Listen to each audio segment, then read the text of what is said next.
Ma'am ने संपूर्ण भारत में तो 15वीं रैंक हासिल की है, लेकिन अपने मध्य प्रदेश का गौरव बढ़ाते हुए मैम ने वहाँ पर पहला स्थान हासिल किया है। आपको शुरुआती दौर से ही भीड़ का हिस्सा नहीं, भीड़ का कारण बनना था, तो पहले से ही मन बना लिया था बचपन से ही। आप जैसे कई बार होता है ना, इसे दिल्ली को खासकर मुखर्जी नगर को यूपीएससी का फैक्ट्री माना जाता है, तो आप यहीं रह के पढ़ाई करते थे या एमपी में ही? जैसे हम लोग कई लोगों से बात भी करते और वीडियो भी देखते ना कि भैया हम कम से कम 16-17 घंटे पढ़ते थे, रूम बंद कर लेते थे, फ़ोन स्विच ऑफ कर देते थे, किसी से बात नहीं करते थे। आपके साथ भी कुछ ऐसा था? बिल्कुल भी नहीं था, ये मैं बिल्कुल क्लियर कर देना चाहती हूँ। नमस्ते स्टूडेंट, लाइव देख रहे हैं और आज हमारे साथ स्वाति शर्मा मैम हैं जो कि मध्य प्रदेश की रहने वाली हैं, और मैम ने हाल ही में भी यूपीएससी का रिजल्ट आया तो मैम ने संपूर्ण भारत में तो 15वीं रैंक हासिल की है, लेकिन अपने मध्य प्रदेश का गौरव बढ़ाते हुए मैम ने वहाँ पर पहला स्थान हासिल किया है। तो मैम सबसे पहले आपको ढेर सारी शुभकामनाएं। Thank you. अभी हम बात कर रहे थे कि आपको शुरुआती दौर से ही भीड़ का हिस्सा नहीं, भीड़ का कारण बनना था, तो पहले से ही मन बना लिया था बचपन से ही? और बचपन से तो नहीं, लेकिन हाँ स्कूल में 10th 11th के आसपास से एक बैक इन द माइंड वो थॉट था। फिर 12th के बाद इंजीनियरिंग करने लगे। उस टाइम पे एक टेंडेंसी थी कि सब पीसीएम लिया तो इंजीनियरिंग कर ले, तो सबकी देखा सीखी मैं कर ली। फिर जब घुस गए तो लगा कि नहीं ये हमारे बस का ही नहीं है एक तरह से, और हमें इंटरेस्ट भी नहीं है मेन उसमें। फिर जब करियर के प्रोस्पेक्ट्स देखे, सब देखा कि क्या करना चाहिए, किस तरह से सोसाइटी के लिए कुछ करने का मेरा हमेशा बचपन से वो चीज़ रही कि सोसाइटी के लिए हम कैसे कुछ कर सकते हैं। एक जो ग्राउंड लेवल पे मुझे वर्क करना था सोसाइटी के लिए, एक पॉजिटिव चेंज हम ला सकें, तो फिर तब से मैं सोचा था कि मैं सिविल सर्विसेज करूंगी। ऐसा नहीं लगा कि मुझे पावर भी चाहिए थोड़ा से ऐसा कुछ? नहीं, पावर मेरा मोटिव कभी भी नहीं था। मेरा मोटिव हमेशा से था सेल्फ सेटिस्फैक्शन और सोसाइटी के लिए एक जो कंट्रीब्यूशन है मेरा वो। तो आई थिंक पावर मेरा मोटिव ना कभी था और ना आज मैं सोच रही हूँ मुझे बहुत बड़ी पावर मिली है। मुझे आज भी यही लग रहा है कि मुझे एक बहुत बड़ी रिस्पॉन्सिबिलिटी मिली है, और मैं यही चाहती हूँ कि मैं उस रिस्पॉन्सिबिलिटी को अच्छे से अपने 110% एफर्ट्स देके पूरा कर सकूं। समाज सेवा करनी थी। बिल्कुल। ओके मैम, आई थिंक 23 को रिजल्ट आया था दोपहर में। जी। तो आपने रिजल्ट देखा था या किसी और ने देख के बधाई दी? नहीं, मेरी कज़न ने, मैं सुबह से एक्चुअली रिजल्ट चेक ही कर रही थी, लेकिन वो आ नहीं रहा था। फिर मैं चेक करना ही बंद कर दिया था कि अब मैं चेक ही नहीं करूँगी, जब आना होगा तो आखिर पता चल ही जाता है। फिर मेरी एक्चुअली कज़न थी, उसने फर्स्ट टाइम रिजल्ट देखा, उसने मुझे PDF भेजा था, तो उसने मुझे बताया कि ऑल इंडिया रैंक 15 है, लेकिन रोल नंबर तो किसी को नहीं पता था। तो उसने मुझे एक बार रोल नंबर चेक कर लो, तो फिर मैं रोल नंबर मिला, हाँ मेरा ही है ये रैंक। अच्छा, रिजल्ट जब आपने देखा उस समय तो हाँ ठीक है हो गया, लेकिन रिजल्ट आने से पहले मन में शंका थी या दृढ़ निश्चय था कि हाँ हो ही जाएगा? अगर मैं ऑनेस्टली बताऊं तो कहीं ना कहीं मुझे एक विश्वास था कि लिस्ट में मेरा नाम होगा। भले हो सकता लग रहा था कि नीचे के रैंक पे होगा, भले 700 में हो, 800 में हो, कहीं भी हो, लेकिन लिस्ट में नाम होगा, इतना मुझे एक विश्वास था अपने ऊपर। लेकिन इतनी अच्छी रैंक में होगा ये तो बिल्कुल 15वीं रैंक हासिल करना अपने में बड़ी बात होती है। ये आई थिंक जब मैंने प्रिपरेशन स्टार्ट की थी तब भी मेरे माइंड में नहीं था कि मेरी इतनी अच्छी रैंक आएगी। ओके, घर वालों का क्या रिएक्शन था जब सुना? मम्मी ने जैसे सुना, पापा ने, भैया लोगों ने, तो क्या रिएक्शन था उन लोगों का? सब लोग बहुत ज़्यादा खुश थे, बहुत ज़्यादा प्राउड फील कर रहे थे। एक तरह से अपने पेरेंट्स को मैंने प्राउड फील कराया, वो और भी ज़्यादा बड़ी अचीवमेंट है मेरे लिए। आप जैसे कई बार होता है ना, इसे दिल्ली को खासकर मुखर्जी नगर को यूपीएससी का फैक्ट्री माना जाता है, तो आप यहीं रह के पढ़ाई करते थे या एमपी में ही? नहीं, मैंने एमपी में रह के अपनी पढ़ाई की है। कोविड के पहले मैं ऑलमोस्ट 10 मंथ्स के लिए दिल्ली में थी, लेकिन फिर बाकी मैंने अपना पूरा प्रिपरेशन अपने घर से किया। मैंने मेंस की टेस्ट सीरीज ऑनलाइन ही लगाई थी, तो मैं घर पर ही थी अपने। जैसे आपके नज़रिए से देखा जाए तो आप दिल्ली में भी रहे हो और घर में भी रह के पढ़ाई की, हालांकि पढ़ाई घर में ही रहकर आपने क्लियर की है, तो आपके हिसाब से क्या सबसे सुविधाजनक होता है, दिल्ली में रहकर पढ़ाई करना या घर में रहकर पढ़ाई करना? जी, आई थिंक ये पर्सन टू पर्सन वैरी करता है। किसी के लिए यहाँ डेली वर्क करता है, किसी के लिए घर वर्क करता है। मुझे लगता है जहाँ आप कंफर्टेबल हो आप वहाँ पढ़ाई करिए, क्योंकि मेरे साथ के कई फ्रेंड्स थे वो लोग दिल्ली में ही थे, लेकिन मैं घर चली गई थी। मुझे लगता है मैं अपने घर में ज़्यादा कंफर्टेबल महसूस करती हूँ, और घर में एक तरह से मुझे टेंशन फ्री ज़्यादा मैं रहती हूँ। मुझे किसी चीज़ का टेंशन नहीं है, सिर्फ पढ़ना है, तो एक तरह से मुझे मेरा घर कंफर्टेबल लगता है और एक तरह से मैं खुश होती हूँ जब मैं अपने घर में होती हूँ। ये एक मंजिल है तो रास्ते भी होंगे, और एक मेंटर भी जो मुश्किलों को आसान बना दे। नतीजे संयोग नहीं होते, दूसरों से बेहतर स्कोर होते हैं। GS Score, an institute for civil services. Good career is a process, and mentoring at GS Score is driven by primarily two objectives. One is empowerment and another is excellence. This is what we are known for. कामयाबी की राह पर 1000 से भी ज्यादा निशान, GS Core।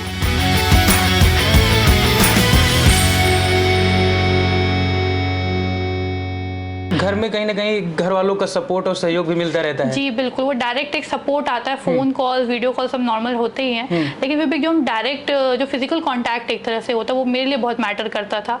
मेरे लिए फैमिली बहुत इंपॉर्टेंट रही है स्टार्टिंग से ही मेरे लाइफ में, इसलिए मुझे घर ज़्यादा प्रेफर लगता था। कहीं घर वाले अहम भूमिका निभाते, अगर सपोर्ट कोई कर रहा है तो फिर एक हौसला बना रहता है कि क्लियर करना है। हाँ, आई थिंक एक बहुत सपोर्ट का बहुत रिक्वायरमेंट होता है। मैंने कल ही एक स्टोरी कहीं पे सुनी थी नेपोलियन की, कि वो अपना ड्रीम इसलिए सक्सेसफुल कर पाए क्योंकि उनके पास लोग थे जिन्होंने उनके सपने पे भरोसा किया। तो आई थिंक मेरा भी आज ये क्लियर हुआ क्योंकि कोई था जिसने मेरे उस अचीवमेंट की मुझे वो अचीव करने पे भरोसा किया कि हाँ मैं कर सकती हूँ। तो इसलिए फैमिली तो इम्पोर्टेंट होती ही है। आपका ये फर्स्ट अटेम्प्ट था? जी नहीं, मेरा ये थर्ड अटेम्प्ट था। मतलब 2 अटेम्प्ट में नहीं हुआ लेकिन घर वालों को भरोसा बना रहा और जी जी बिल्कुल थर्ड अटेम्प्ट में हो गया। ओके मैम, आपने सेल्फ स्टडी की या किसी कोचिंग की मदद ली थी, ऐसा कुछ ऑनलाइन क्लासेज वगैरह? जी मैंने स्टार्ट, क्योंकि मेरी फैमिली में कोई गाइडेंस नहीं था, तो मैंने गाइडेंस के पर्पज से मैंने इंस्टीट्यूट ज्वाइन किया था। मेरा 10 मंथ्स का फाउंडेशन कोर्स था वहाँ पे, वो बस मैंने किया, बाकी मैंने कुछ नहीं। बाकी सोशलॉजी मैंने सेल्फ स्टडी से ही प्रिपेयर किया था, तो मैंने GS के लिए मैंने फाउंडेशन कोर्स लिया है। जैसे हम लोग कई लोगों से बात भी करते और वीडियो भी देखते ना कि भैया हम कम से कम 16-17 घंटे पढ़ते थे, रूम बंद कर लेते थे, फ़ोन स्विच ऑफ कर देते थे, किसी से बात नहीं करते थे। आपके साथ भी कुछ ऐसा था? बिल्कुल भी नहीं था, ये मैं बिल्कुल क्लियर कर देना चाहती हूँ। स्टार्टिंग मैंने भी कोशिश की थी, मैंने बेसिक टॉपर्स के वीडियो देखे थे, तो मुझे भी लगता था कि यूपीएससी जब अगर क्लियर करना है मुझे, तो मुझे बिल्कुल दुनिया से अलग ही हो जाना है, कहीं नहीं जाना है, किसी से बात नहीं करना है, अपना एक मिनट भी वेस्ट नहीं करना। आई थिंक ये है, हमें जितना हो सके उतना टाइम यूपीएससी को तो देना पड़ता है, लेकिन इतना भी कट ऑफ हम ना हो जाए कि अगर हम वापस उस सोसाइटी में आए तो हमें अलोन और एक तरह से अजीब सा फील हो, जी कट ही जाए दुनिया से एकदम। हाँ, ऐसा कुछ हो इतना भी जाएगा? नहीं, हमें एट द एंड सोसाइटी में ही वर्क करना है, थोड़ा सोशल तो हमें रहना ही पड़ेगा उस चीज़ के लिए। और बात रही जैसे आपने घंटे की बताई, 15-16 घंटे, और ये भी मैंने बहुत सुना था, लेकिन इतना भी मेरे हिसाब से ज़रूरी नहीं है। एक डिसेंट आवर्स आप निकालिए, ह्यूमन माइंड है जितना रिटेन कर सके, हर किसी का वैरी कर सकता है, कोई 15 घंटे पढ़ के रिटेन करता, किसी का 8 ही घंटे का होता। तो अपने आप को उसी में इन्फीरियर मत समझिए कि मैं तो सिर्फ 8 ही घंटे पढ़ रहा हूँ या पढ़ रही हूँ। जितना आप रिटेन कर सकते, जितना आपसे इतना टाइम कि आपका जो सिलेबस है एक तरह से वो कवर होता रहे, कुछ छूट ना जाए, इतना टाइम आप बस निकालिए, खुद को बर्डन मत करिए कितने घंटे पढ़ना ही है। अच्छा, मेरे हिसाब से 2 चीज़ें होती है, एक समय अवधि होती है, एक लक्ष्य होता है। या तो ऐसा भी कर सकते हैं आप, लक्ष्य बना ले, एक टारगेट बना ले, उसको जब तक पूरा ना हो जाए उसको ना करें, या तो फिर एक समय अवधि बना लें कि उस समय अवधि हमको पूरा करना है, तो ऐसा भी कुछ कर सकते हैं। हाँ, ये था कि मैं खुद करती थी, मैं अपना इन दोनों को ही मैं कंबाइंड वे में ही करती थी, टारगेट और समय कि जैसे मैं टारगेट बनाती थी कि मुझे सबसे पहले अगर पॉलिटी समझ लीजिए कंप्लीट करना है, तो इतने साल से तैयारी से पता चल गया था कि सिलेबस कितना और बुक को कंप्लीट करने में कितना टाइम लगता है। तो मैं अपने आपको एक शेड्यूल, एक प्लान्ड वे में, आई थिंक अगर आपको यूपीएससी करना है तो एक प्लानिंग की सबसे पहले बहुत ज़रूरी होती है। आप रैंडम चीज़ें नहीं उठा सकते हैं, आप जब प्लानिंग के साथ करेंगे तो ज़्यादा चीज़ें एफिशिएंट हो जाती हैं और एक कंसिस्टेंसी मेंटेन रहती है।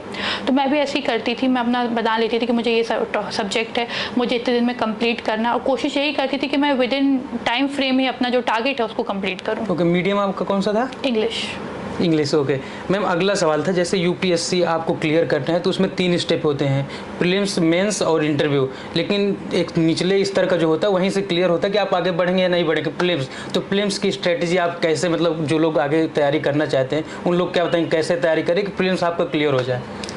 प्रीलिम्स के लिए सबसे पहले यही कि जो हमारे सिलेबस के पॉइंटर्स हैं आप उनको समझ लीजिए, क्योंकि मेंस का सिलेबस फिर भी काफ़ी डिटेल दिया हुआ है, लेकिन प्रीलिम्स का उन्हें 7-8 पॉइंट्स दिए हैं, उसमें आपका सिलेबस है। तो 7-8 पॉइंट्स के जो सब पॉइंट्स हैं आप खुद एनालाइज करने की कोशिश करिए। उसके अलावा जो फैक्ट्स होते हैं उस पर आप खास तौर पर ध्यान रखिए। उसके अलावा जो थर्ड चीज़ हो जाती है वो होती है प्रैक्टिस। प्रीलिम्स सबसे ज़्यादा प्रैक्टिस मुझे लगता है जो 3 स्टेजेस है, प्रैक्टिस तो खैर हर जगह लगती है, प्री, मेंस और पर्सनैलिटी टेस्ट में भी, लेकिन सबसे ज़्यादा प्रैक्टिस मुझे लगता है प्रीलिम्स के लिए रिक्वायर्ड होती है, क्योंकि वो एमसीक्यू बेस्ड और मेनली नेगेटिव मार्किंग होती है, तो हम वहाँ रिस्क नहीं ले सकते हैं, क्योंकि पहले स्टेप से हटे तो फिर आगे का वही हम लोग पढ़ते थे, तो हमने यही चीज़ सीखी है कि प्रीलिम्स जो है वो सिलेक्शन के लिए नहीं, रिजेक्शन के लिए है। तो हमने वही सोच के पढ़ा कि ये हम क्वेश्चन करेंगे, हम रिजेक्ट भी हो सकते हैं, तो वो चीज़ आप माइंड में रख के करिए। ज़्यादा गेस करने का काम बिल्कुल मत करिए। 1-2 क्वेश्चन चलते, बट कई लोग होते कुछ ज़्यादा ही गेस वर्क करते हैं, वो मत करिए।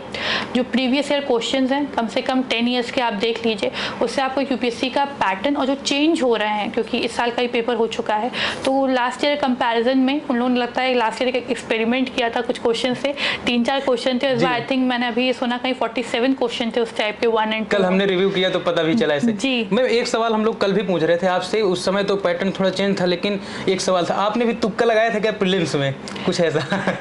जी 1-2 क्वेश्चन में लगाया होगा, क्योंकि मुझे लगता है कि सब पढ़ लेंगे, सब होगा, लेकिन आई थिंक जब प्रीलिम्स का पेपर आता है मुश्किल सबको 20 to 30 क्वेश्चन होंगे जो आप श्योर शॉर्ट होंगे कि आपको ये कंफर्म है, इसके अलावा आंसर हो ही नहीं सकता। लेकिन बाकी में आपको थोड़ा सा लॉजिक खेलना पड़ता है, और क्योंकि यूपीएससी जो है वो फैक्ट्स पे उतना नहीं चलता है, फैक्ट्स इंपॉर्टेंट हैं, लेकिन उसके बाद ऐसा होगा वो 3 स्टेटमेंट देंगे, तो अगर 2 फैक्ट होंगे तो एक एनालिटिकल होगा और वहाँ आप फंस जाएंगे।